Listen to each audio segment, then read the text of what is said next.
I'm Jeffrey Woltz, Editor-in-Chief of Retail Media IQ. Welcome to our webinar, Generics at a Crossroads. Since the Hatch-Waxman Act was passed in 1984, generic medications have emerged as a central pillar of the U.S. healthcare system. They account for 90% or more than 90% of prescriptions filled and are generating annual savings of more than $445 billion. Despite that success, the generics industry faces some serious challenges in terms of supply chain disruptions and really the whole financial model that underpins the industry. We're here today to explore the state of the business with two leaders from Ascend Labs, which is one of the top 10 generic suppliers in the US. Our guests are John Dillaway, the company's Executive Vice President, and Amit Ghare, President of International Business at Alkem, which is Ascend's parent company. Great to have you guys here today. Thank you. Great. Same here, Jeff. Thank you. Amit, let me start with you if I could. To put our conversation in perspective, maybe you could begin by giving us some background on Alkem and also what motivated you to acquire Ascend and move into the US market. Yeah, sure, Jeff. So look, Alkem is an India-based multinational generic company. We go back a long way. We started in 1973. 2 years back, in fact, we celebrated 50 years, which is a very proud moment for us. Over the years, we've developed a very strong franchise in India. We are fifth largest company on the Indian market, Indian pharmaceutical market, including the multinationals, including the brand companies. Our market share is about 3.7%. India is a very fragmented market, so 3.7% top five seems to be a little less, but that's how it is. And our business is pretty strong in India. Now, internationally, we were, in the first 40 years, plus first 30 years of our business, we didn't really focus on any of the, international markets. But then in 2005, we decided that we'd start our infrastructure essentially on R&D and manufacturing by setting up R&D and setting up our manufacturing facilities, and then go into the international markets. Now, when we say international markets, obviously the whole world is open. Now, why US, like you rightly asked, Jeff? Well, US happens to be the world's largest pharmaceutical market. Almost 40% of the world market is here in the US. And US also happens to be the largest generic market, not just branded pharmaceutical market, but the generic market as well. So that was the natural, reason that we came here. But additionally, US is a very free pricing and a fair market. It's very transparent. Even though it's competitive, it's very transparent. The regulatory environment is very evolved. Guidelines are clear in order for a generic company to get a product, registered. Manufacturing guidelines are clear. FDA environment is, over the years through GDUFA, has become very transparent. So that's great. And finally, the market is English speaking. So it's very easy for us to kind of enter this market. So that's the reason that, we decided to come here in the US. John, you've been involved in the generics business for a long time. Maybe you could tell us how the marketplace looked in 2010 when Ascend was acquired, and also how Alkem has brought value to the market in conjunction with Ascend. Sure. Well, 2010, 15 years ago, things were quite different back then. One thing, though, that was still very similar, where there were many generic companies manufacturing the same molecules. And deflation was just as significant an issue as it is today. But industry consolidation, particularly on the retail level, was just starting to gain some momentum back then. So the biggest difference was you had many more customers that existed that could become a home for your product. Most notably were the number of the number of regional and mid-sized chains that have now been absorbed by the national players. This consolidation continued over many years and then also arrived at the wholesaler and distribution level. And it peaked in the recent past with the advent of the three supersized GPOs.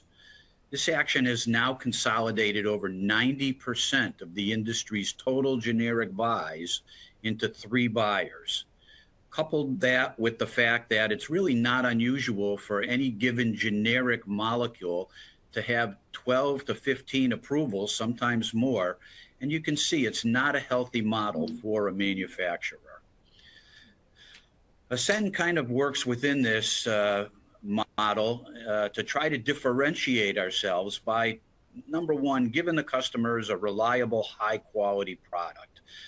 We make sure that we're in stock and we pay attention to the manufacturing issues so that customers know that not only will they get a complete order with Ascend, but they'll also get a product that they have confidence in. Dealing in a multi-source environment where there's really not anything that a customer can't buy from another manufacturer, we have to look for other ways to make Ascend stand out. And through customer service and quality of product is really what we try to do to differentiate ourselves.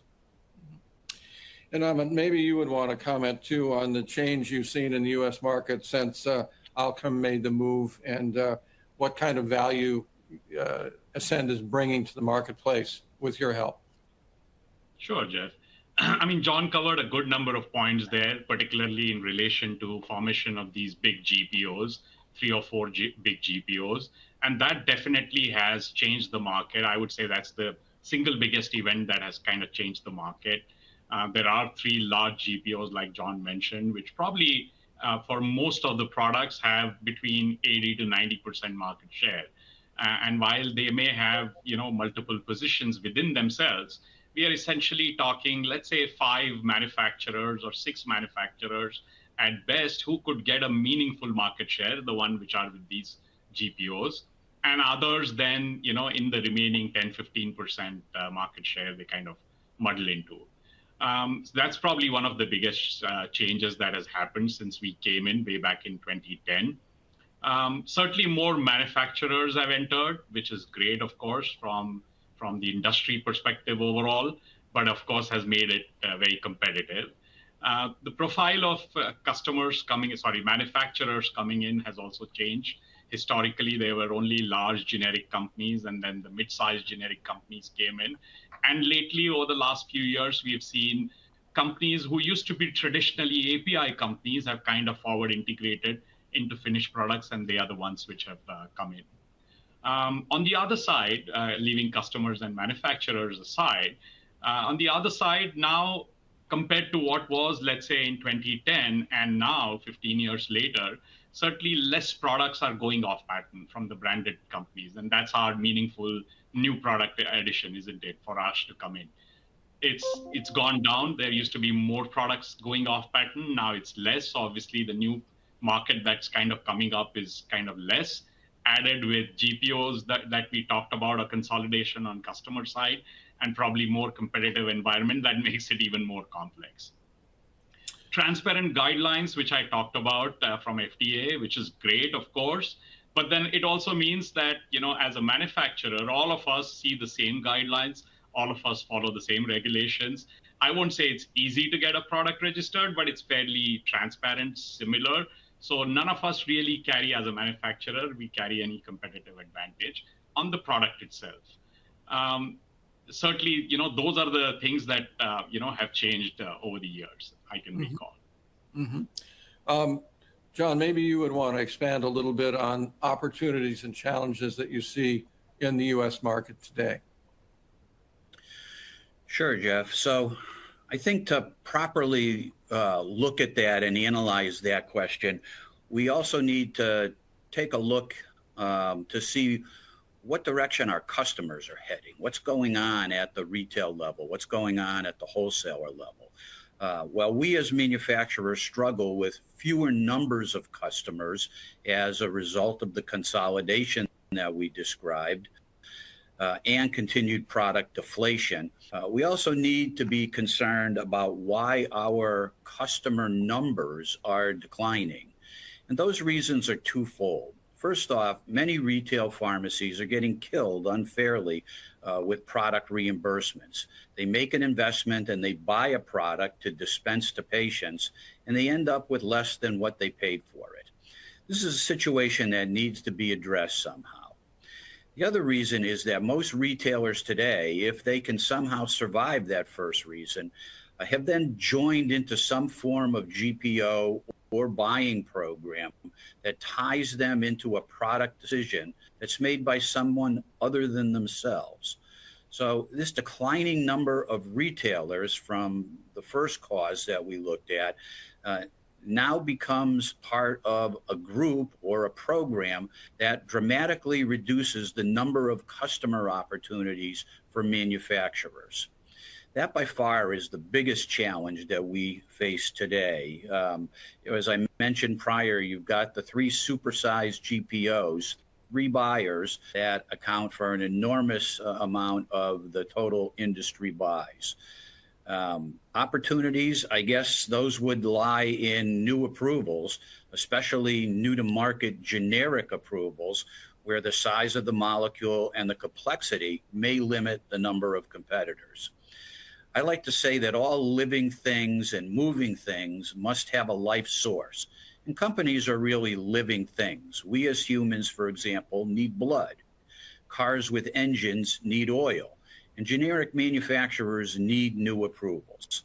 It's only by bringing new products to market on a regular basis that a company is able to weather the impacts of deflation and declining customers. Will that point to growth in the biosimilar sector, I assume, yes? Biosimilar section will be important. Alchem is fortunate in that they actually have made an acquisition of a biosimilar company. It's a company called Enzyme, and has already started marketing biosimilar products in other parts of the world. We anticipate launching our first biosimilar here in the U.S. Early next year. So something certainly for us to look forward to, and hopefully will be something that may distinguish us and separate us from other companies that may not have that asset in their portfolio. Yeah, exciting development. Amit, we've talked about some broad things, high-level things.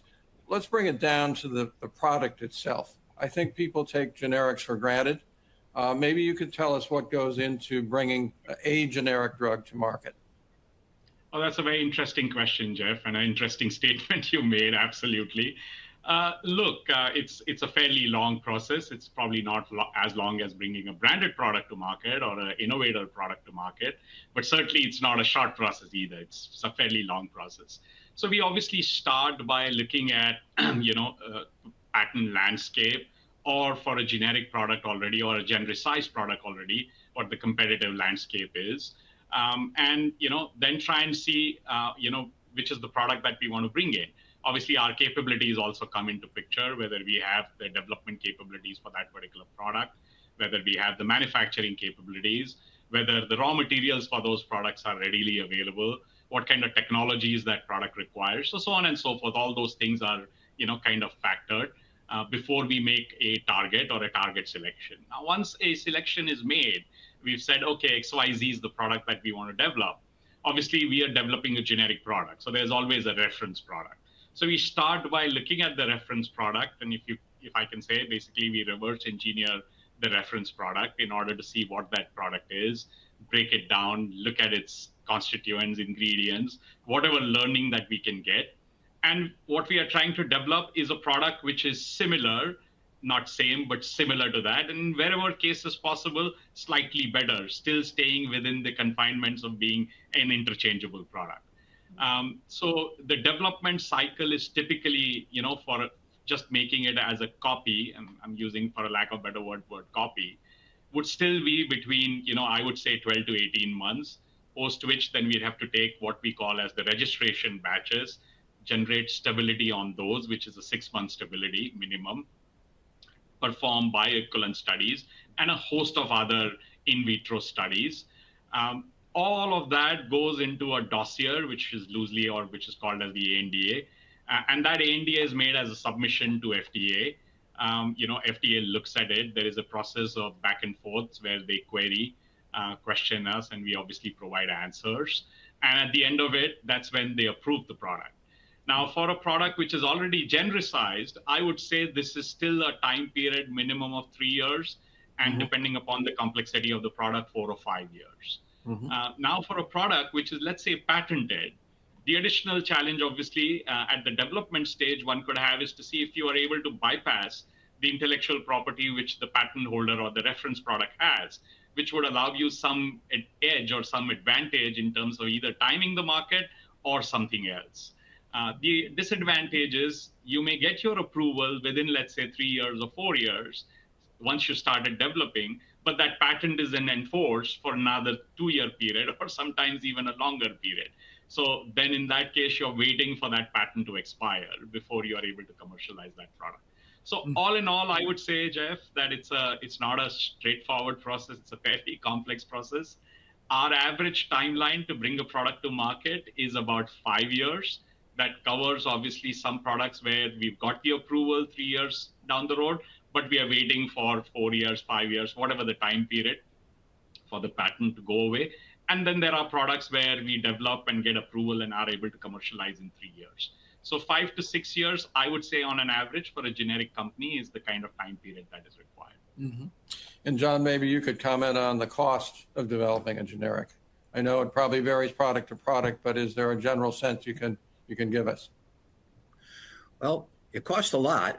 Amit laid out the timeline, and what's important is, the investment that a manufacturer makes during that timeline. When you add in all of the development costs, you have a team of scientists that are reverse engineering that brand. You're conducting a bio study, sometimes two. Sometimes we have to do a bio study under fed conditions and another one under fasting conditions. And then you pull all this data into a dossier. So, as Amit said, 4 to 5 years have gone by. The total costs invested in doing all that over that 5-year span could be as much as $2 million, sometimes more, depending on the complexity of the molecule. So you've got a lot of money that is invested up front, and you're waiting 4 to 5 years, best case, to start getting a return on that investment. And sometimes that time lag is longer because you may make those same investments up front, but it may be an approval that you get, a tentative approval, for a molecule that's not going to go off patent for another 5, 6, 7 years. So that time gets kind of hooked on to the development time before you're able to get return on that investment. But all this stuff that we've defined, these are just the tangible, always anticipated costs and steps that are involved. Reality and experience show us that things don't always go as planned. There can be delays for one reason or another in the development process. There could be a problem with the API or difficulty getting a component that can add to the cost of bringing a product to market. And of course, even as we ultimately do sell our products over the course of time, we're then confronted with deflation that is really just a fact of life in our business. But again, the struggles that we face as a manufacturing organization is that as we are confronted with deflation, all of the costs that go into making this product continue to go up in cost. We typically are confronted with cost increases in API, cost increases for the containers that we put the pills in, the lids, and especially for the transportation to move our product from one place to another and then ultimately to our customers. So it costs a lot. It's at least a 4 to 5 year period.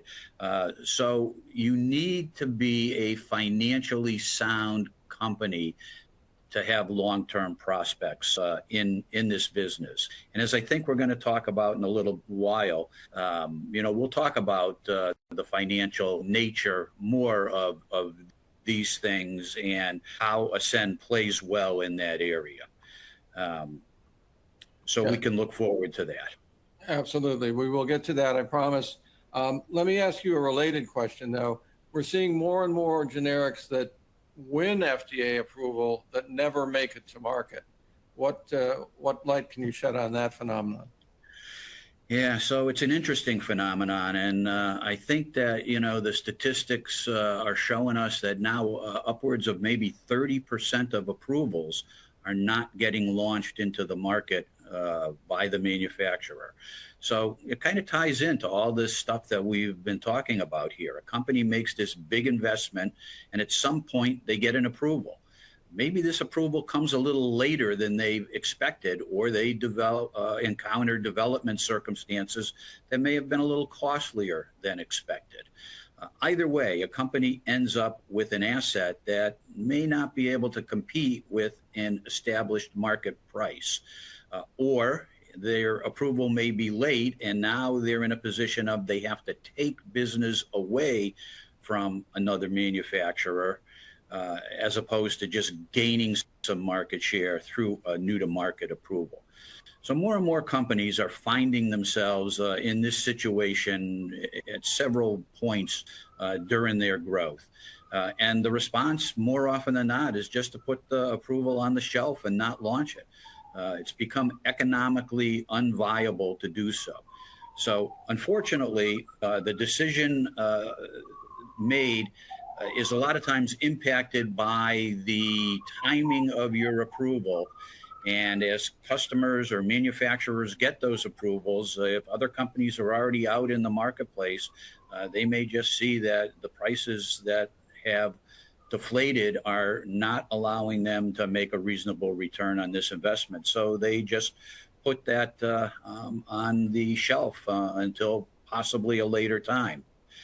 Now, it's interesting because, why are there so many approvals? Well, the FDA is just doing their job. People go through the machinations that are needed to gain an approval. The FDA is going to approve their product. And, a lot of people will say, well, that's good. A lot of approvals is good. It keeps prices low. And that's true. But, a lot of times it keeps prices too low.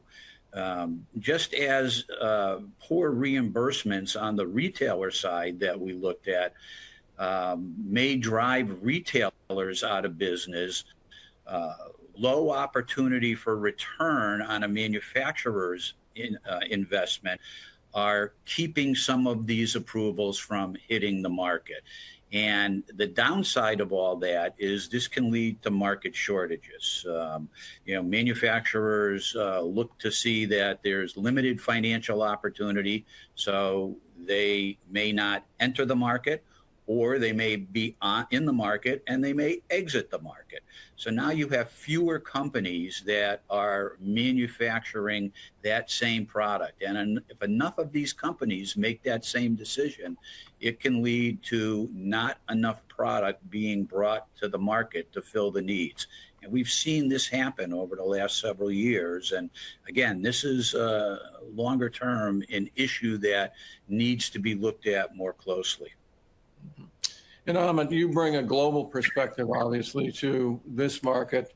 How do you see the opportunities in light of all the problems John's been discussing? And when you go to launch a drug, how can you be fairly confident that you're going to make a profit? You're never confident, isn't it, Jeff? Because we are developing a product, like we said, 5, 6, sometimes 15 years in advance, right? So it's still got to be some analysis, of course, but you're never really sure how it's going to turn out. But look, like we've discussed, US is the largest market in the world, largest generic market in the world. The population, we know the US population, so the usage is still very, very high. The generic conversion is very quick and very high. By quick, what I mean is usually when a product goes off patent, in the US, you would imagine 90+% conversion going to generic within a week's time or 2 weeks' time. 96, 97% of the market shifts to a generic. There are markets in the world where it takes way longer for the generic usage to come to those kind of levels. And some markets, it never goes to that level. So that's obviously advantage US. The pricing, though the overall market is competitive, but it's a free pricing market. You're able to set the price that you want. Obviously, there has to be a buyer, but certainly it's not regulated. That's what I mean. It's open and a fair market. Look, the opportunities exist. It's just one needs to find them. So the opportunities usually will come from products which have, let's say, less competition, which are niche, which are complex, maybe delayed releases, maybe depots, maybe biosimilars, and so on and so forth. Patent challenges certainly becomes one of the key aspects. Whatever intellectual property that the reference product or the branded product has, and it's not one patent, usually multiple patents. So if you're able to create something, or you bypass the intellectual property that that brand or the reference product has created, and you're the only one or few that are able to do it, well, that certainly gives you an opportunity and gives you an advantage from a time perspective to be in the market. So look, it's entirely up to a manufacturer to an extent to spot these opportunities, to work on these opportunities. On the market side, like we've discussed, a market where there are a little more customers and a little better spread of the market would definitely help. I wouldn't say, that is not welcome. That's definitely welcome. John, in light of everything we've been talking about, with many generics companies having an uncertain future, what needs to change? What would you like to see change in terms of the market and, I guess, regulation that might make it a little more viable long-term for generic suppliers? Yeah, Jeff, that's probably the key question as we boil a lot of this down. With the rampant deflation that has occurred over the past several years, in particular, really since COVID, we are starting to see casualties on the manufacturing side. Companies are starting to close their doors. Some companies are being acquired. Other companies are selling pieces of their portfolio. We'll see how it all rolls out over time. But, we spoke about the two main culprits earlier that confront the industry. Back in the mid to late 70s, when there were a lot more retailers that could serve as a home to a generic manufacturer, and generics were just starting to emerge in the middle, late 70s. Back then you saw a lot of resistance by consumers, patients. Give me the brand was a common refrain that was heard by the dispenser. But again, as you cited in your opening statement, generics today are saving customers upwards of $450 billion annually with medicines that are both safe and effective. That's an incredible amount of money. And give me the brand has definitely been replaced with give me the generic. Very Today, true. when most drugs go off patent, the brands, as Amit said, 90% of these are converted to the generic within a month or two. And as insurance companies continue to place more of the healthcare financial burden directly on the patients, the demand for generics is only going to increase. Part of our job is making sure that these medicines are still going to be available. How do we ensure that this happens? We need to solve the problems described. The two main problems, the dwindling number of customers available to generic manufacturers and the available margins that are available to manufacturers that are highly stressed because of, number one, the number of competitors in the same molecule and the deflation that goes hand in hand. So those are the two main issues that we need to solve, and we need to solve them fairly quickly in order to ensure the availability of all these needed meds to all Americans. Amit, those certainly are tough problems that have to be addressed. I assume there are some others. Maybe you could talk about those, and I want to ask specifically about the tariff situation. Interesting topic, isn't it? Look, for tariffs, we don't know really because nothing is clearly out in the open. But all I can tell you is, as and when the tariffs come, the kind of margins that the generics operate in, a majority of the generics operate in, I would say that is going to affect, affect the manufacturer, by which the manufacturer will have to pass on. I would say for majority of the products, maybe 80-90% of the products, that the manufacturer will have to pass that on to the customer, to the retailer. So that's definitely going to happen. We are still hopeful that the tariffs on pharmaceuticals or generics particularly may be exempt, but the base tariffs may apply. The base tariffs are probably lower number, but still there'll be some impact in terms of passing on. So that's going to happen. There may be some country-specific add-ons, and hopefully with most of our manufacturing in India and most of the generics coming from India, India will get a favorable or at least similar status to what all the other main countries would get. So that's the impact on tariffs. And there are a few other points, Jeff, which go beyond tariffs. For example, now the GDUFA fees by FDA every year keep going high. They're already very high. I'm not saying unfair, they're fair, but they're high and they keep increasing. Inflationary increases every year. But that's a cost, right? Then we started a serialization program, again, very good program and required in order to make sure that no, incorrect medicines are dispensed or illegitimate medicines are dispensed. But that adds to the cost. It's a significant cost that, a manufacturer has to add. And of course, wholesalers, retailers as well. So that's an additional, cost element that has come in. Another cost element which is now coming in and threatening to become very large is this drug take-back program. And that is somewhat not at the federal level, that's going at municipality, county, or at state level. So it's kind of going a little bit, I would say, in all over the place. And that's becoming significant. 5 years ago or 10 years ago, definitely there was very little or none. Didn't really have any impact, wasn't material. But now in the last 4 or 5 years, we have seen that really becoming a significant portion of our cost. And then what do we do? I mean, like John was saying, you have to be competitive. So of course you have to. But then, you can't be. You have to pass on. Somewhere you have to add it into the cost of the product, and you have to pass on. So on one end, everyone expects the generic pricing to go down. But on the other side, these costs do keep increasing. And of course, there are inflationary related increases as well, right? So somewhere that a good mix of that has to happen. Like we have been discussing, generics are important. Generics are essential. Generics are required by, patients, and, certainly they save a lot of money to the entire, country and the community. So they are required. We just have to find the right balance. What can the generics industry do to counter some of those problems? What steps can you take to help affect change? Look, we can be better prepared without a doubt in terms of, trying and anticipating what those changes are. Try and certainly educate the government and the customers and all of them, by saying that, these are the things that are great, these are essential.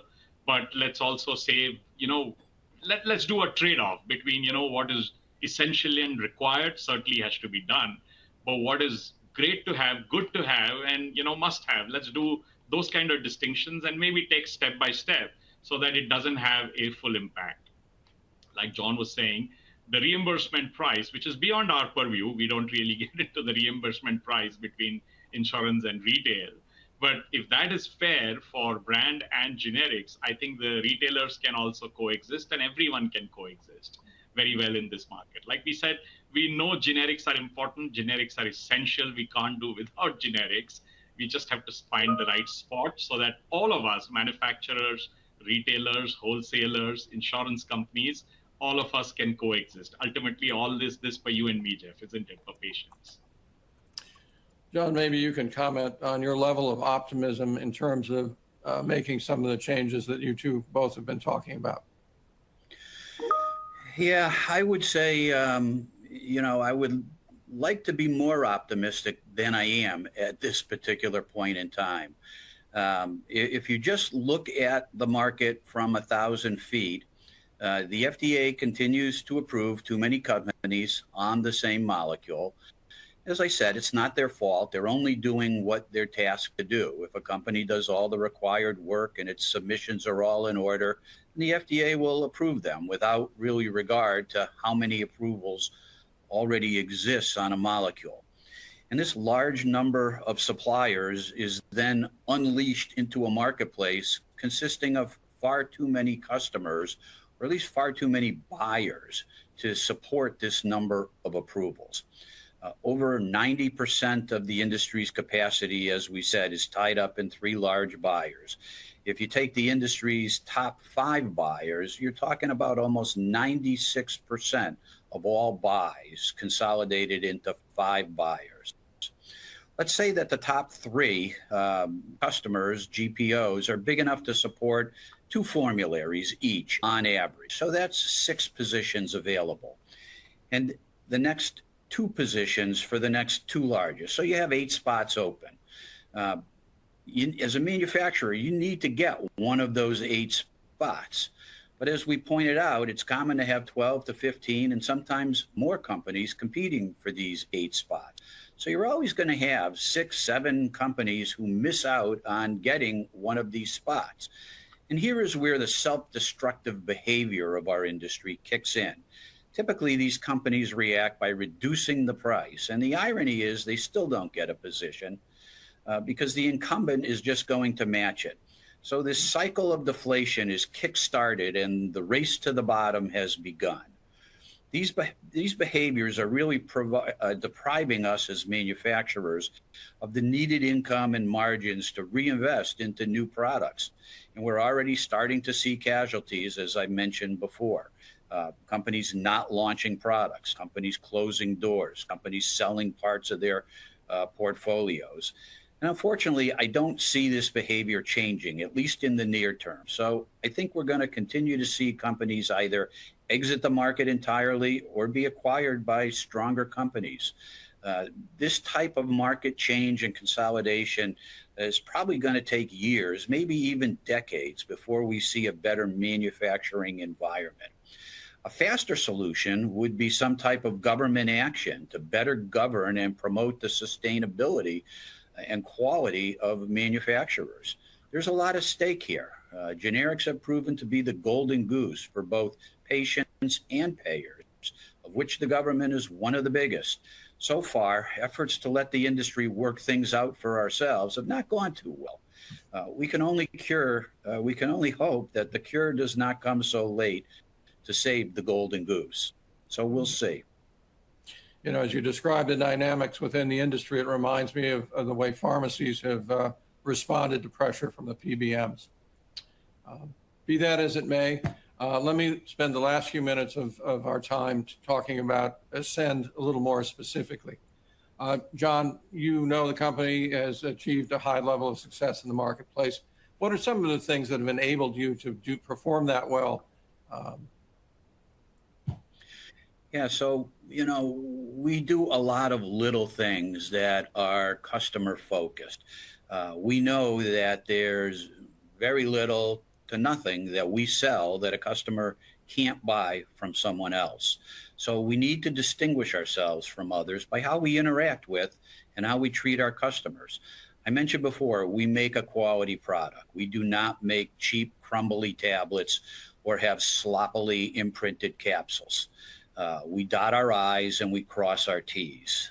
Beyond our quality product, we also believe we've put together the industry's finest team of account executives that have meaningful relationships with all of our customers. We have 4 well-experienced account executives, who have been in the industry for decades, and they know the ins and outs of both our products and the industry. Our goal is always to help our customers do their jobs more efficiently.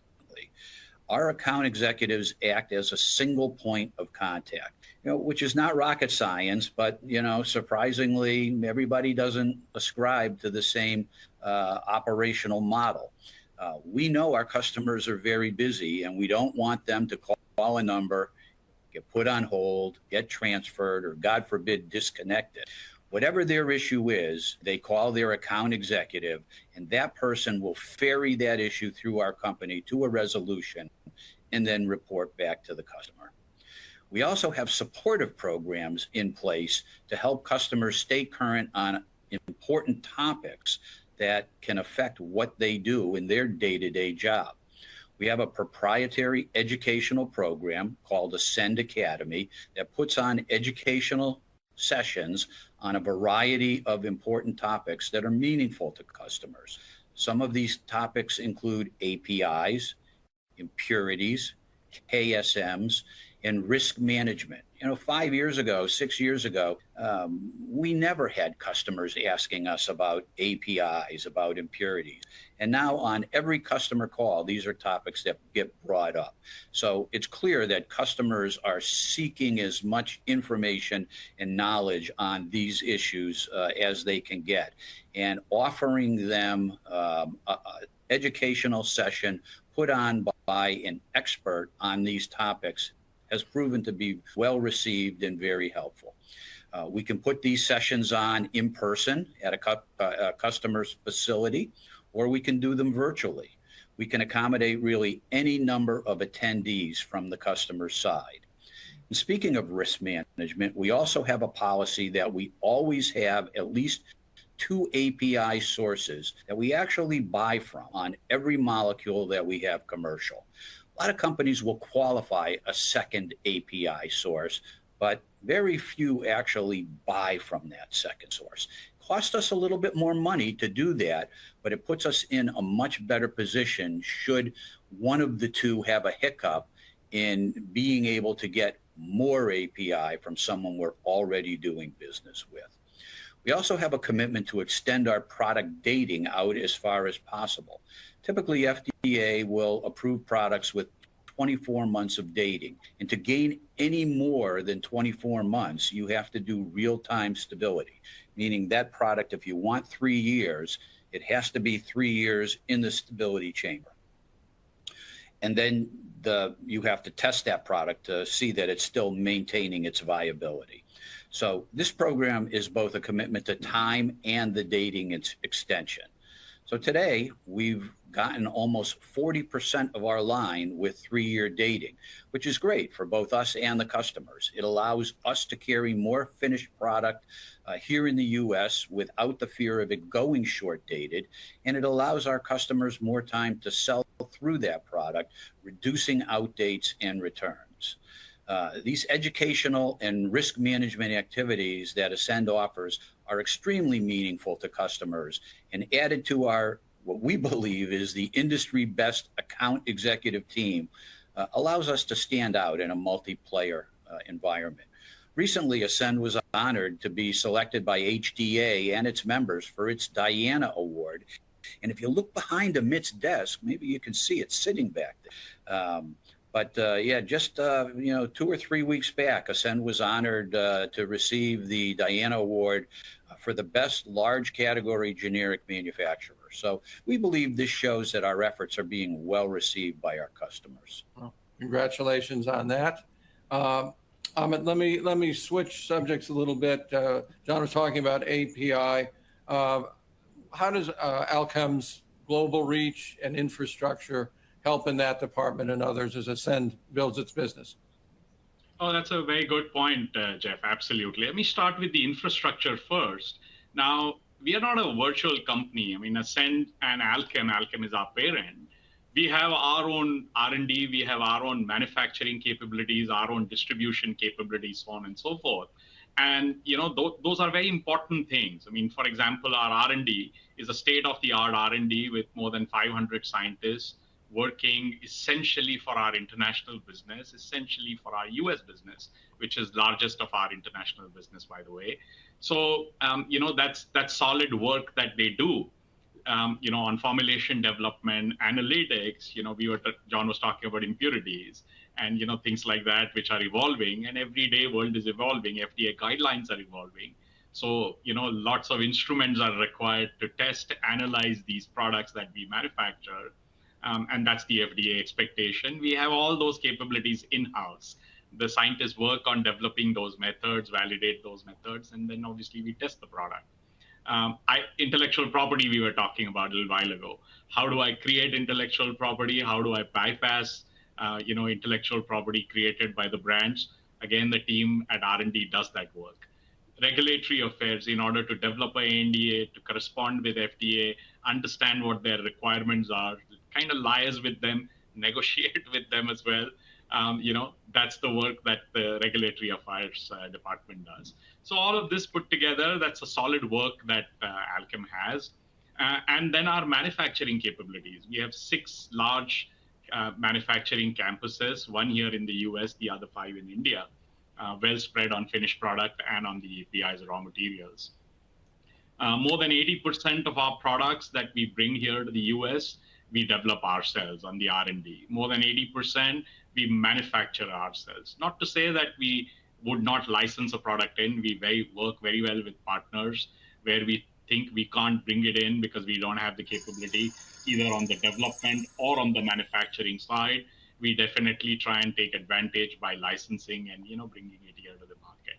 So that's on the infrastructure, Jeff. And the other side, which you rightly touched upon, is our global presence. How does it really help us here in the US? So the first thing that we do is whatever product that we develop for US or for some other market, we take that same product to a few other countries which are similar to US, be Australia, be Europe, be let's say a Brazil or a Chile or one of these countries, Mexico for that matter, Canada, yeah, of course. So what it does is the cost of development, which John was earlier alluding to, being between $2 million to $5 million, we are able to spread them across markets rather than loading them all for one market. So that certainly helps. Similarly, the manufacturing size scale or the R&D size scale that we have, because we have, we are selling not just in one country, we are selling in multiple countries, kind of helps us to spread, those investments over multiple markets than just loading it or, spreading it on one market. So that definitely helps. In other ways, it helps us is, let's say a product is going off patent in US, let's say next month, in July of 2025. Now, in order to bring that product on day one and having ourselves ready so that we don't have last minute challenges or hiccups, obviously we'll plan ahead of time, which is great, but not everything goes per plan. But now if that product we are already selling because it went off patent in Europe or in Australia or somewhere else, well, that certainly helps us because we've already manufactured that product on a commercial scale and we are already, commercializing it or selling it in some other market. That definitely helps us to bring that product easily to the US market and vice versa. Sometimes from the US, we'll get advantage by which we'll be able to go to some of the other markets. There are some customers here in the US which operate in other markets as well, and we are able to liaise those relationships across markets. So that kind of helps the customers, kind of helps us to gain market share or access in some of the other markets and just forge, better relationships with them across the geographies than just here in the US. I think these are some of the things that kind of help us on the infrastructure side and bringing product to market because we operate not just in the US, but in a few other countries in the world as well. You say a few other countries. What is your reach? How many countries do you have business in? So our product actually reach, I would say, more than 50 countries. But really, what we believe in is whichever market we go in, we would definitely want to be in the top 5 in that market. Like we were talking earlier, US, we are the 8th largest when it comes to prescriptions dispensed. Still a way to go by value, and is still a way to go even by, prescriptions dispensed to be in the top 5. But certainly we've been there. We've been able to achieve that in 15 years. The same thing we want to achieve in any market that we go into. So to answer your question, Jeff, we currently operate in Europe, essentially only in Germany and UK, if I can call that Europe as well. We operate in Australia. Now we operate in Mexico and Chile. And now we are looking to enter into Canada. So it's only a few markets, but these are markets of scale and size. That's where we operate as ourselves. So essentially we operate as Ascend. And then beyond that, there are a few markets where we have partnerships where our products go. That's where the patients get access to our products, but we don't operate that by ourselves. Couple final questions for you guys. John, maybe you could talk a little bit about the corporate culture. what motivates you and your colleagues to get up every day and try and serve patients and also help hold down healthcare costs? Yeah, that's a great question, Jeff, and I'm happy to say a pretty easy one to end with. It gets to the heart of what we do here at Ascend. We have what I call a caring culture. We hire people that are experienced and know their jobs and want to help people. Because we seek experienced, committed employees and have the wonderful infrastructure of Alchem behind us, we're really able to operate Ascend here in the U.S. with a relatively lean staff. This helps us keep costs down because we work within this culture of caring, and we get upset when things don't go when we feel that they should be going one way and that doesn't happen. We do things differently than other companies. We educate our customers. We help them to do their jobs better. We believe we offer risk mitigation strategies that protect our customers. We offer a high quality product. We want to fill orders completely and consistently. That's probably the number one criteria that our customers put to us. Fill our orders. They can't sell what they don't have. So we want to fill orders completely, consistently, and we want to be there to support both customers and patients with any questions or issues that they may have. Toward that end, we are, to my knowledge, the only generic manufacturer that has an actual practicing primary care doctor on our staff that speaks with patients directly every day when they call with questions of a medical nature. So at day's end, we're focused on service. We know what we do impacts people's health and well-being, and we take that as a sacred trust. We approach each day with a sincere effort to do good. And Amit, you get the last word. Given all the ground we've covered today, maybe you can tell us what your outlook is for Ascend, for Alchem, and for the generics industry. Sure. Well, the outlook is always bright. The outlook is always good. Look, we sell today more than 120 products, 125 products, 500 SKUs. We've been present for 15 years here in the US, 52 years as Alchem, as I mentioned earlier. And we're not stopping. We're going to keep going. We're going to keep going strong. We have great infrastructure, great people, great teams, great products, of course. And we've done well. We'll continue to do well. We are a very strong, financially strong company. We make our decisions wisely. We won't do things just for the heck of them. We will make sure that we bring quality products. We make correct decisions financially as well, because it's important for us to keep going, right? We can't suddenly, get into losses and then either get taken over or fold. Those are bad situations for everyone. So we will keep going. The generic outlook, as we said, is a little bit challenging. We say we are at crossroads, which is absolutely right. But look, we are here. We will continue to bring products. We are sitting on a good portfolio. We are sitting on good portfolio, which is approved and waiting for, let's say, patent expiries to happen. So we'll bring those to market. And we're sitting on a good portfolio that is under development or maybe at FDA waiting for approvals. So certainly, I would say our future is good. Our future is bright. We will be here. We will continue to provide generic medications, which is important for the community and for the patients. And we will be there as long as, the generic market exists. We will definitely be here. Well, that is exciting, and good luck to you and to the whole generics industry. As I said at the beginning, it's so critical to healthcare in the U.S. and keeping costs down. So we want to see the generic sector stay strong. Thank you guys both. You've shared a wealth of insights, and I think our audience will be pleased to have listened. Thank you. Thanks, Jeff. Thanks, Jeff. Thanks, John. Thank you, Amit.